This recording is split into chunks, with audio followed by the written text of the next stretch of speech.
Okay, so if you don't know chords and you're not really good at guitar or anything, but you'd like to hear the sound of Cashmere by Led Zeppelin beneath your fingers, try this, okay? So guitar strings are 1, 2, 3, 4, 5, 6, okay? The top string, you're going to do 2 strings, okay?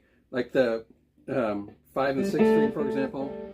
You're going to leave one open, which means you're not going to put your fingers on it. But then the one below that, you're going to slowly go up, okay? And listen to this sound.